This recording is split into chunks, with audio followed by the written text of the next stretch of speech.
കുട്ടേട്ടാ. Suicide point വന്നിട്ടല്ല കുട്ടേട്ടെന്ന് വിളിക്കേണ്ടത് എനിക്കറിയാം. തൊട്ടപ്പുറത്ത് തന്നെയാണ് നമ്മുടെ കുട്ടേട്ടൻ, അതായത് മഞ്ഞുമൽ ബോയ്സ് കസറിയ ഗുണാക്കേവ്.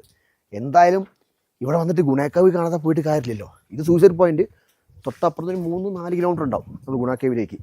എന്തായാലും ഒരു 20s കിഡ്സ്, അത് നമ്മളെ കാലത്ത് ഞാൻ കോളേജിൽ പഠിക്കുമ്പോൾ അല്ലെങ്കിൽ +2 കാലത്തൊക്കെ നമ്മൾ ആദ്യം പ്ലാൻ ചെയ്യുക, ടൂർ വെച്ചാൽ എന്താ പറയുക, മൈസൂർ പോവുക, കൊടൈക്കനാൽ പോവുക, അല്ലെങ്കിൽ ഇപ്പോൾ ഊട്ടി പോവുക, ഇവിടെ കൊടൈക്കനാൽ പോവുക. ഈ കൊടൈക്കനാൽ നമ്മളൊരു ലൈഫിൻ്റെ ഭാഗമായിരുന്നു. പിന്നെ കൊടൈക്കനാൽ എല്ലാവരും വിട്ട് പൂണ്ടി മന്നവനൊരു ഭാഗത്തേക്ക് ചേക്കേറി. പക്ഷേ മഞ്ഞുമൽ ബോയ്സ് ഇറങ്ങി, കളി മാറി.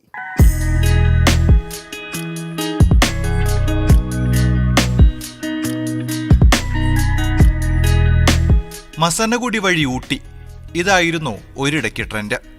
എന്നാൽ മഞ്ഞുമലിലെ പിള്ളേര് വന്ന് സീനങ്ങ് മാറ്റി. ഇപ്പോൾ വണ്ടി ചീറിപ്പായുകയാണ് പഴനിയും താണ്ടി ചുരവും കയറി കൊടൈക്കനാലിലേക്ക്.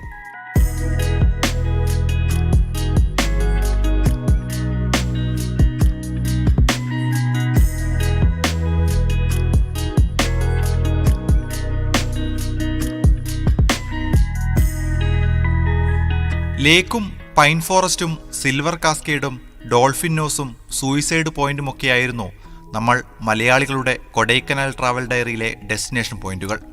എന്നാൽ മഞ്ഞുമലിലെ പിള്ളേരെത്തിയതോടെ ആ പട്ടികയിലേക്ക് ഒരു മസ്റ്റ് വിസിറ്റായി ഗുണാക്കേവ് കയറി.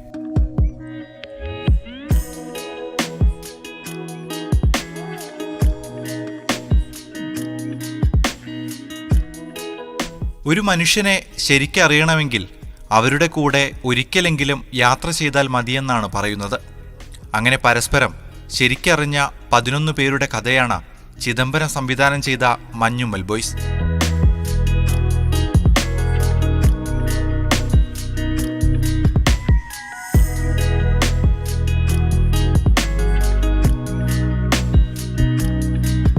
കൊടൈക്കനാലിലെ മറ്റ് സ്ഥലങ്ങളെ പോലെ തന്നെ ഇവിടവും കണ്ടെത്തിയത് 1821 VS വാർഡ് എന്ന ഇംഗ്ലീഷ് ഉദ്യോഗസ്ഥനാണ്.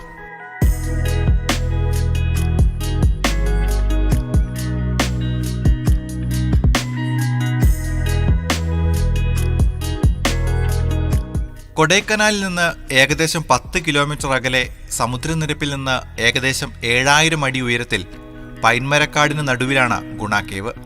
13 പേരുടെ ജീവൻ കവർന്നിട്ടുണ്ട് പിശാചിന്റെ അടുക്കള എന്ന പേരിൽ അറിയപ്പെടുന്ന ഡെവിൾസ് കിച്ചൺ.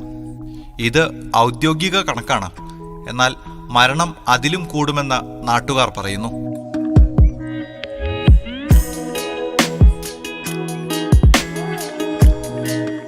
പില്ലർ റോക്സ് എന്നറിയപ്പെടുന്ന 3 പാറകൾക്കിടയിൽ സ്ഥിതി ചെയ്യുന്ന ഗുഹകളുടെ ഒരു കൂട്ടമാണിത്.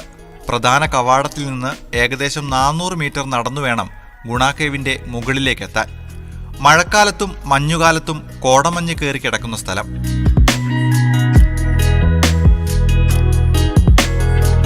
നിലവിൽ ഗുണാക്കേവിലേക്ക് സഞ്ചാരികൾക്ക് പ്രവേശനമില്ല. നിരവധി പേരുടെ ജീവൻ പൊലിഞ്ഞ ഗുഹയിലെ ഇടുങ്ങിയ അന്ധകാരക്കുഴി ഗ്രില്ല് വെച്ച് അടച്ചിരിക്കുകയാണ്. ചുരുക്കത്തിൽ കേവ് കാണാനെത്തുന്ന സഞ്ചാരികൾ ദൂരെ നിന്ന് കണ്ടു മടങ്ങണം. എന്തായാലും മഞ്ഞുമൽ ബോയ്സ് ഇറങ്ങിയത് കൂടി തന്നെ വീണ്ടും ഗുണാക്കേവ് വമ്പൻ ഹിറ്റായിരിക്കുകയാണ്. എന്തായാലും നമ്മൾ യാത്ര ഇങ്ങനെ തുടരുന്നു. അടുത്ത സ്ഥലത്ത് വീണ്ടും കാണാം. എങ്ങോട്ടാ എന്നൊന്നും ഉറപ്പില്ല. പക്ഷേ കൊടൈക്കനാലിൻ്റെ പരിസരത്തു കൂടി നമ്മൾ ഇങ്ങനെ മുന്നോട്ട് പോയിക്കൊണ്ടിരിക്കുന്നു. തൽക്കാലം വിടുന്നു. ബൈ.